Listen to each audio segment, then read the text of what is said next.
Hello everyone, Ceri the Crafter here, that's C-E-R-I the Crafter. And in this video I was basically going to do some stamping, and I thought, turn on the camera because I'm using a new stamp set that I'm really excited about. You've already seen it, well, I'm probably going to, yes, I'm going to use this one. I'll link the video below because I showed in depth. Tracie Fox has just released her first collection with Creative Expressions, and this is a label stamp in there, which I'm going to use today. I just wanted to reference this one because this is the other one that's in the collection. And all of these words here, I've been told will fit within here as well. But I'm not going to use that today. I'm only using this. But I just wanted to show you there were two of them. And I'm going to show you my technique for doing labels. I'll stamp a few, and then I'll pause the video and I'll cut them all out, and then I'll show you what they look like, because it's just basically a mass make, but I want to talk about a few things I do. So we'll put that to one side and we'll put the stamp blocks by, and let's talk about paper. Okay, when I'm creating labels for my stash, I use things that are not cardstock. I want things to be as thin as possible because they're going to be layered onto other stuff. So like this is a cover page from an old book.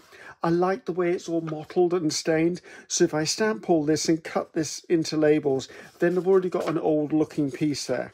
This is just a piece of, what was this? I think this was an envelope that I actually used distress inks, spritzed with water, picked it up and it dried. And this is a bit of scrap, so I'll stamp this, and then that'll give me a variety of labels as well. This was another book page. Let's see, this one. Okay, this was from a really thin, what would it have been? There was a crafting magazine that had free craft papers in it, and in those magazines, the papers are really thin. And I just basically thought, you know what, I could use some green labels. This was a bit of coffee dye paper, an offcut. There's some more. Oh, this was patterned this size, but the other side I can use. I don't have any pink labels, and these were scraps, so I'll stamp those up. Another bit of, what was this? Either coffee or tea paper. This was another page. There you go, from beginner book. Here's some more paper from one of those magazines, craft magazines. Just brown paper packaging. I'll stamp up that. This, again, was from a free pack that came in the magazine. This side doesn't really do it for me, guys. This side, however, will give me some interesting grey labels. I don't know grey labels. Same with this. This was the same pack. Not interested in this side, but I like this green that's mottled. This one has got this on the back. Doesn't really interest me, and I'm not sure I'm really interested that much in the red music on this colour. However, if I stamp, I can then cut the areas that are yellow or faded, and if any of the labels just catch a little bit of that, then maybe it might look all right. So that's what I'm using. I just basically doing some pretty much scrap busting, just using up stuff that I've already got. There is one other thing I do labels on, and I'm sure most of you have got one of these, is I've got one of these. And whenever I like tear, let's see if I can find one, tear the edges off a book page, or I tear scraps down, or I'm tearing, it must have been something from a printable, strips like this, I will keep these and I will stamp onto them numbers, I will stamp individual words. So if I'm running short of a label, I won't just stamp one label, I'll stamp 2 or 3 strips, cut them up and then put them in my supplies. So there's always this going on, and I know there's several other people who have this. I learnt this from Gail Augustinelli years ago, and I've always done it like this. What's this paper? Okay, that's a bit of natural paper, like handmade paper. So I would stamp that. I'd probably stamp on the smooth side. Yeah, I'm not sure I get a good print off that side. Anyway, so that's there, and I use that a lot for numbers as well. So let's move this to one side. Now, I'm going to be stamping onto, I've got this big old chunk of foam. In my local Hobbycraft, you know, you can buy the fun foam. This is, I'd say it's probably about 1 inch thick, and they have it there, and I use this to stamp upon. It's quite firm, but it's just enough to give a little bit of ease if you stamp onto it. So as you can see, this sort of stamp onto. I could put like one of my cookie sheets on here as well to protect this, but this is meant for me to stamp on, so I'm not worried that it's going to get itself dirty. What ink am I using? Now, I do use archival a lot, and I'm trying out the VersaFine inks. I only ordered 3 colours. I ordered the black, the pine cone, and there's a green one as well. I can't remember what the green one was called, because I wanted to see how they are. I'm really enjoying the depth of colour and the fact that they really show up fine detail. However, they take longer to dry than my archival, so I have smeared them occasionally, and especially if it's on a shiny surface. But then if you do an archival on a shiny surface, you'd also have that problem. So I'm going to do a mixture of black and brown. Now, as I said, I'm mass making, so I don't stamp one stamp at a time. I load up a stamp block, or stamping block, shall I call it. Just take that out of the way. Take this out, and I take it so I can stamp in one go as much as possible. Now, some of you are probably saying, well, why don't I just leave it on here? This is why. It's flexible. So if I peel these off and I load my stamp block, they don't have to be lined up with each other. They don't have to be any particular order. As long as I've got enough room to cut between them, I'm okay with that. I don't want to go all the way to the edge, because I found if I go all the way to the edge, sometimes it's those that don't stamp correctly. So that's a bit close to me. See, all a bit close there. But you know, I think I can live with it for today. Let's just get some of these in. But this is the most economical way I know to actually mass stamp. Right, let's see. Trying to find ones that will fit.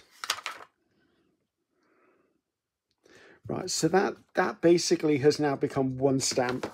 And then I've got this stamp block. I'm not sure whether the round stamps are a set size for a craft punch. Let's have a look. Let's just find it. Actually, it's probably not the right size, is it? Right, so this is, that looks like it's about 1 1/4. That's just under 1. That might be a 1 inch, I'm not sure. So I'm not sure that they fit perfectly onto a round craft punch is what I'm trying to work out, because sometimes that'll speed things up. I'm not the best at fussy cutting circles, I must admit. So the other good thing about doing this is you can stamp all of these, and then for me they just go into my fussy cuts, which means that I can pick them up and actually cut them as I want them. Just makes life easier. I can have the TV on. Well, I don't really watch TV that often, but I can watch TV. I could have a movie on in the background. I could be doing stuff like that. Stick a couple of round ones on. What does that say? Filed record, filed collection. Let's put the specimen one on there. Yeah, great job with these, Tracie. Really, really love the fact that you've given us some really useful resources to use. Let's put that one on there. Right, now there are other ones on here, obviously, so the next time I stamped, I might just change up one of the blocks, but not for this video. So there you go. So I've made myself 2 mass makes now. So if I take my first one, as you can see, this will fit there twice. So I just come on in and I do what we all expect me to do. I prefer to put the ink pad to the stamp and not the stamp to the ink pad. I tend to do it this way because it gives me a better chance of seeing that I've got all of the stamp surfaces stamped with ink. Also, I find if I press it in, sometimes I get, if I did the reverse, I would end up with ink on the edges of the block, which then causes me a problem. I'm going to try and do this with looking through the thing. Put it down, hold it for a few seconds, lift it up.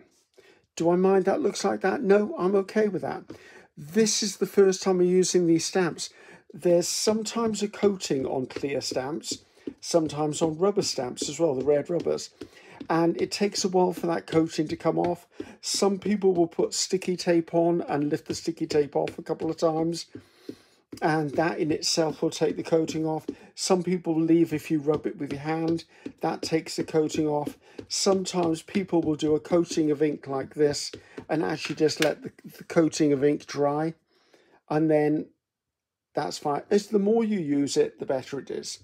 So just always make sure that you're pressing down. Don't press too hard because I've got the sponginess underneath it, but already it's beginning to get better. So there you go, that's one done. Let's pull out another one that's about that size. Actually, will this fit somewhere? I wonder whether I just get that on there. I might. I don't mind that. Let's put this on the underneath there because I don't mind if ink goes on the back of that one. So I'm not going to stamp all of these with you guys. I'm just going to do a few of them just so you can see how I do them. As I said, then I will actually just fussy cut them out and bring you back so we can take a quick look. I like having different coloured labels. I fully admit that. Get that just on there maybe. That might fit. If I've got something where maybe that edge is cut off, I don't mind that because sometimes I will layer up my rubber stamps. Oh, there you go, I got away with that. I can cut that. That one's a little close to the edge. Does it bother me? No, because I can just come in and do something else with that. Let's just get another one of these on here.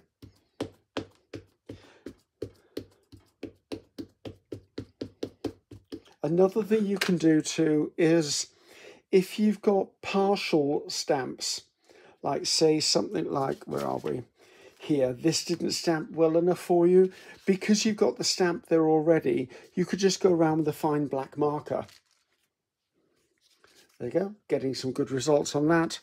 Right, and I can just turn this one over and let's do some pink ones of these.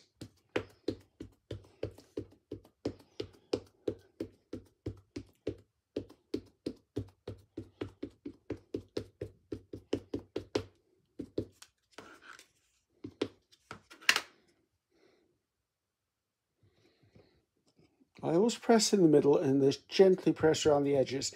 Now, I'm onto a softish surface in that, as you can see, if I press my finger in, this indents. Sometimes with clear stamps, if you're on a hard surface and you press down too hard, the stamp sort of squishes a little bit and you don't get a crisp impression. There you go, that's nice. What do I get that on there? No, let's do another one of these. So this is a great way of using up scraps if you're keeping coloured scraps, if you're keeping book page scraps, anything like that. And this just really does make a difference when it means you're stocking your stash of labels.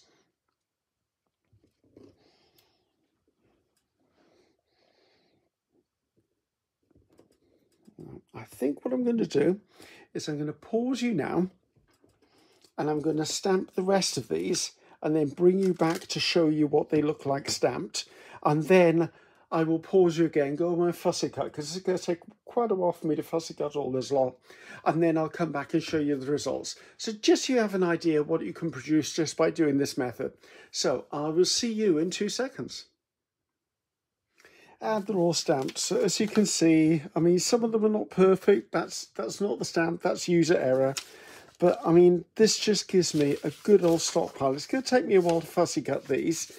But as you can see, then these will go into my stash of labels. And I just stick them on with a glue stick, or I stick them on with art glitter glue, whichever surfaces I'm sticking together. Even stuff like this, I can see where the edges of the lines are. That was me. I didn't press hard enough there. But even if I cut that out and then I actually use distress ink on the edges, it will still be a fully workable label. I did some in brown, I did some in black, as you can see. But it just gives me a variety of labels to use. And when you regard all of this was just sat in my scrap box, not being used, but now it becomes useful ephemera for me. So here you go, guys. I've just cut a selection of each single colour, purely because I don't have time to fussy cut all of them and still have enough time to get this video done and edited. But as you can see, These were going to be scrap papers. Well, they were scrap papers, and they make perfect little labels in any colour you wish, and it gives me a variety. I don't have to spend money on my printer ink with doing a digital, because it's already coloured papers. And just say, let's take this one. If I was to then come in with a bit of distressed vintage photo, just going around the edges, just brings this to life. And that's what I do with these. I mean, well, depending on what project I was using them with, I just come in and do this. I could also stamp or handwrite details in there. It's a wonderful way to use up scraps, and it's a wonderful collection of stamps. Thank you very much, Tracie. Remember, guys, the link to the original launch video from myself is in the description box below. Also, remember, I purchased these stamps, so this isn't a paid promotion in any way, shape or form. I'm getting no kickback, no royalty, no nothing. I bought them all because I totally believe in Tracie. And these are wonderful. They're absolutely wonderful. The whole collection is wonderful. And as I said, this is what you're looking for when you're searching on the internet. I'm not going to put a link in because I know that my videos are watched internationally, and the link I give you may not work in the country you're in, or it may not be available on, say, your Amazon or your eBay or your store, wherever you are, where it may be available in your country and another place where it doesn't here. So, thank you very much for joining me.